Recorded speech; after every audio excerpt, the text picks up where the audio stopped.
Okay, YouTube, this is going to be yet another video on my Kawasaki Teryx 2016 upgrades and modifications I've done. Let's get right into it. Alright, we'll start with the front. There's a lot going on up here.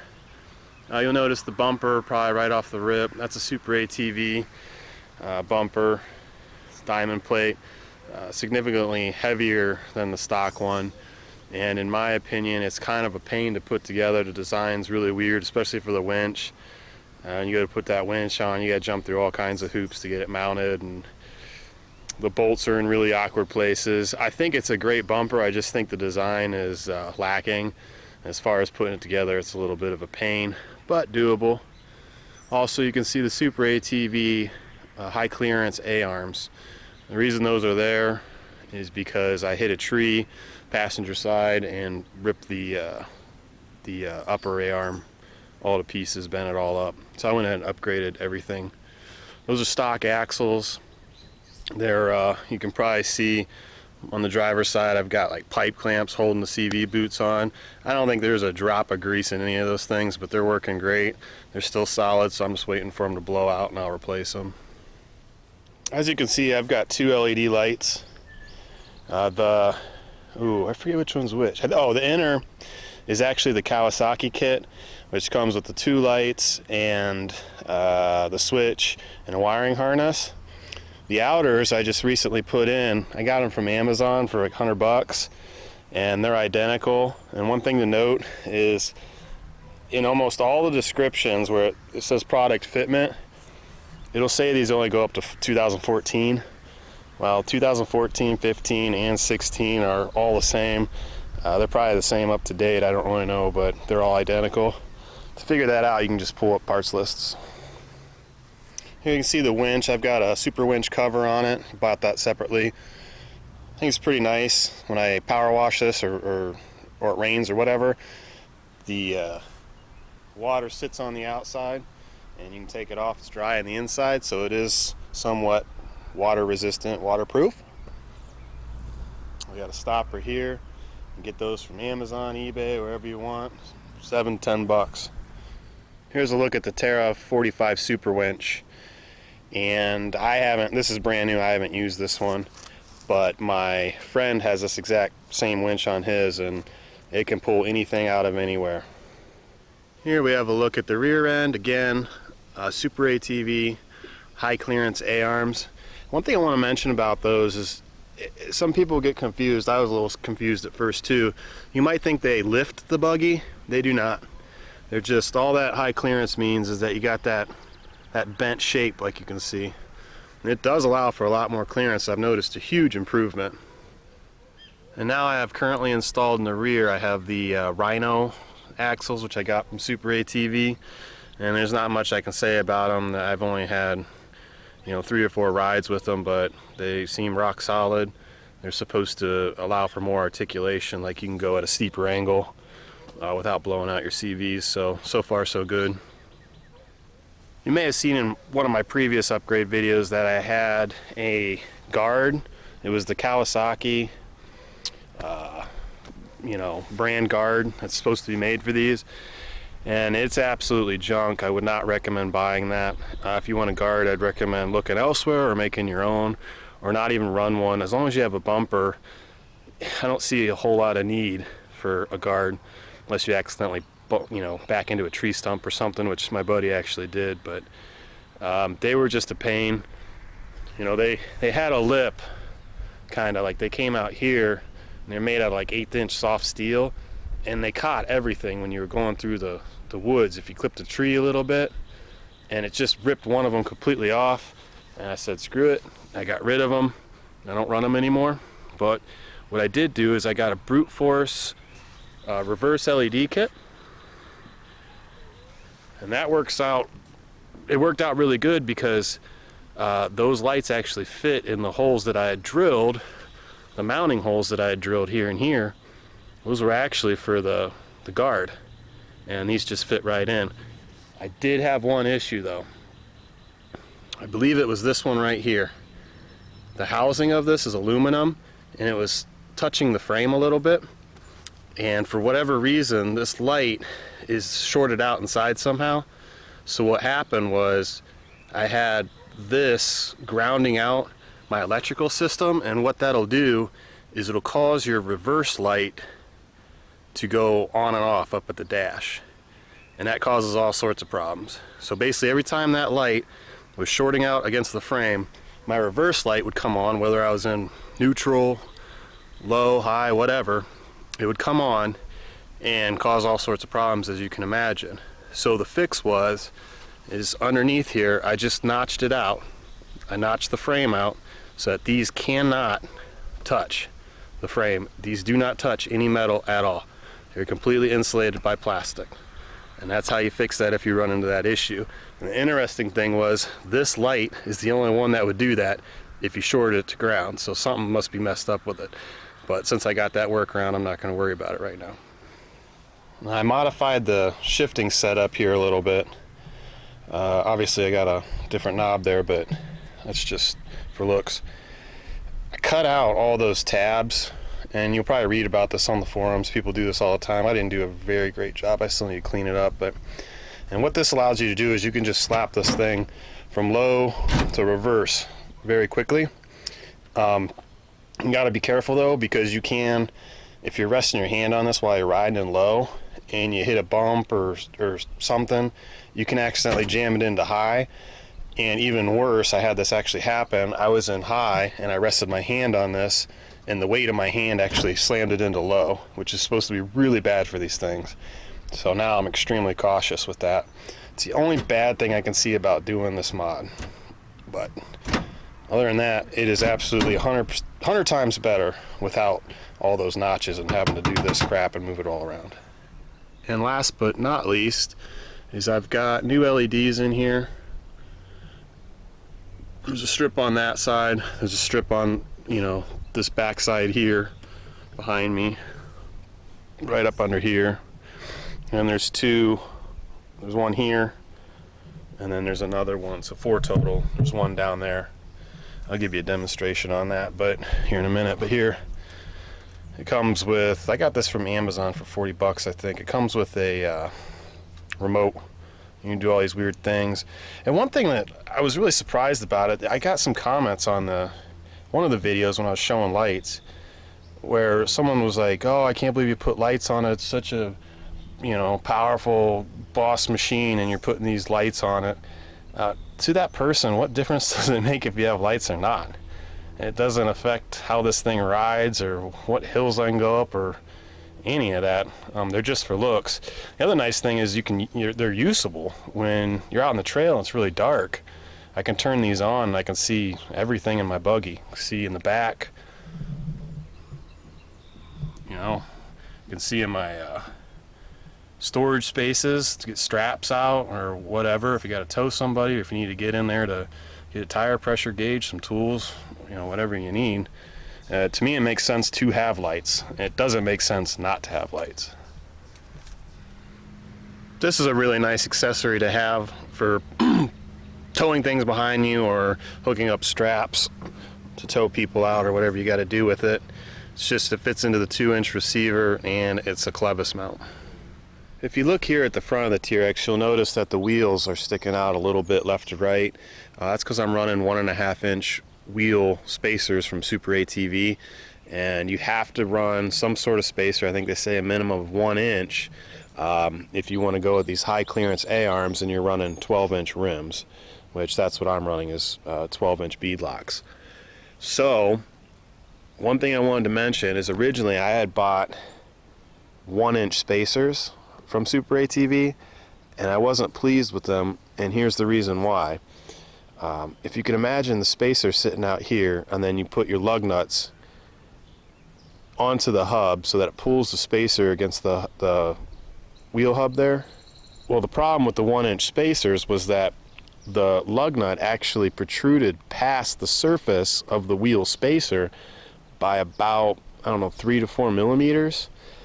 And I really didn't like that, because what ended up happening is, if you can imagine, those are sticking out past the machine surface of the spacer. Your machine surface of the inner side of your rim, it was actually getting pressed against the lug nuts that were used to attach the spacer to the hub. So I found that to be kind of a problem because, one, the wheel didn't want to really mount up flush. You know, if you tightened one too much and one not enough, it would kind of cock the wheel and then it would run out of true. Then two, I just feel that the whole rim should be pressed against the machined surface of the wheel spacer. So what I ended up doing is just buying the 1.5 inch, and that completely eliminates that problem. With the 1.5 inch spacers, the lug nuts recess down into the wheel spacer so that there's no issue. Here we're looking underneath the seat, the driver's seat, and you can see right off the bat we've got a DynoJet Power Commander 5. I got that from V-Force John. And beneath that is a 10-inch subwoofer enclosure with a 10-inch sub and a Kicker PXA 500.1. Now, originally I had a I can't think of the brand right now. I had a different amplifier in there, but it no longer works, and no, it has nothing to do with water damage. It was actually the phase selection switch on it started to act up. It had a bunch of dirt and grit in it, and I had to use contact cleaner every once in a while and clean it out, flick it back and forth a couple times, and the amplifier would start working again. But now at this point that switch is completely destroyed, and the amp still powers up and works and everything, but it doesn't know what phase to be in, so it's scrap basically. So that was a bad decision on my part to get a regular car stereo amplifier. So I upgraded to this Kicker PX model, which is made for UTVs. As you can see, it's very small, and it's weatherproof, or weather resistant at least, dust proof, and it is working much better than the original amplifier I had installed. What else you can't see under the hood, and this is the last thing I'm going to go over, is there is a V-Force John clutch kit on this. Now the V-Force John clutch kit came to me like this, and essentially what it is, you get a primary and secondary spring that you install, and on top of that you get new weights. These are the stock weights. These are not the V-Force John weights. But if you take this and you imagine that it's skeletonized and it has 3 holes in it, and what you do is you take these various washers and nuts, or I'm sorry, bolts with 3 holes, and you arrange them in different configurations, and this changes how the weights engage the primary. So mine is set up just like this, with inner hole and outer hole has a washer and a bolt in each one. And he says that's good for 28 and 30 inch tires, and I've noticed a huge difference. It's amazing. There's so much more torque. But based on your ride style and your configuration, you can move these around. If you have questions about it, ask him. He knows all the details. His customer support is excellent. And for the last part of this video, what I want to do is show you what I carry with me at all times when I go out riding. We'll go from left to right. Multiple straps. I think that's a 30, 20, probably another 20.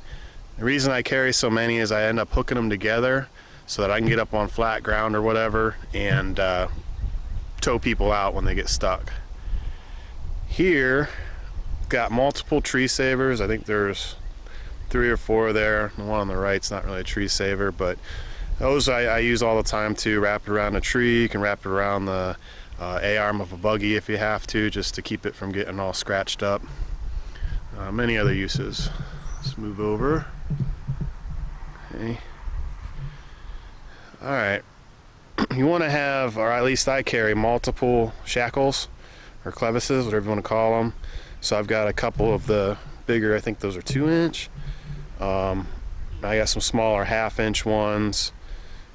Always have a ratchet strap. I always carry a gallon of 50-to-1 premix and bar oil for my chainsaw. We use this in our weed whackers, chainsaws, you name it. I've got the Yeti cooler, and no, I did not pay a fortune for that. I got that for 20 bucks off of a family member. It was brand new. I really lucked out. You could put some beverages, drinks, water, whatever you need in there, and some ice, and that'll last me about 2 days before I have to add more ice to it. I carry lots of bungee straps, or bungee cords I guess you would call them, just for a quick down and dirty way to strap things down. Over on this side, that's my toolkit, full tire repair kit, which we use those quite often. Another whole bucket of bungees, sorted size. Gloves, rags, air compressor, plenty of zip ties. That's a chainsaw, one of the chainsaws I use. It's my bigger one. It's 45cc with 18-inch bar, and it gets through anything we really need it to, no problems. And that is just my tool bag. On some of these clevises, and I carry a snatch block as well. You saw that over there by the clevises, and all that stuff I throw in that bag there. I always keep these with me. These are ratcheting trimmers, I guess. I don't know the technical term for those. As for tools, I carry a cheapo socket set, and I'll show you what I keep in my actual tool kit. So on this side, I've got a spare chain for my chainsaw, spanner wrench for adjusting spring preload, knife, more zip ties. This is the key for my wheels, for the lug nuts on my wheels. You always want to have that with you in case you gotta change your rim or something, or take the wheel off. Some wire, zip ties, spark plug for my chainsaw. And on this side we've got marker. Invaluable to have a marker. You're out there, sometimes you just need to have a marker for some reason, so I carry a marker. Tire pressure gauge. This is actually a really nice one. Reason being is it's a low pressure one. So you can see it only goes to 20 psi.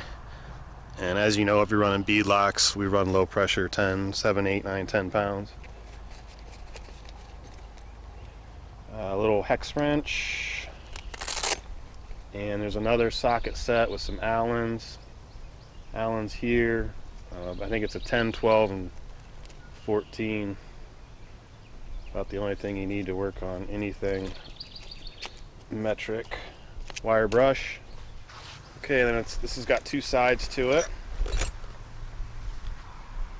So on this side, adjustable wrench, vice grips, another channel lock. This is a file for filing down the teeth of your chain for my chainsaw, the chain on my chainsaw. A handle for the rat tail round files. Use it for sharpening the chains of chainsaws, obviously. The tool for knocking down I forget what it's called, the part that doesn't cut. A couple random Allens, a 10 and a 12, Phillips and flathead multi-tool screwdriver thing, chainsaw tool, loosen the bar up, tighten your chain, loosen your chain, whatever you got to do. And yeah, that's about it. Lastly, these are the items that I keep in the glove box. Got a simple knife, flashlight, microfiber cloth for cleaning the windshield and mirrors, set of goggles for road riding, seal up, keep the dust out of your eyes, and another pair of gloves. So there you have it. There's a look at my 2016 Teryx. Hope you enjoyed. If you have any questions or comments, feel free to drop them below. Thanks for watching.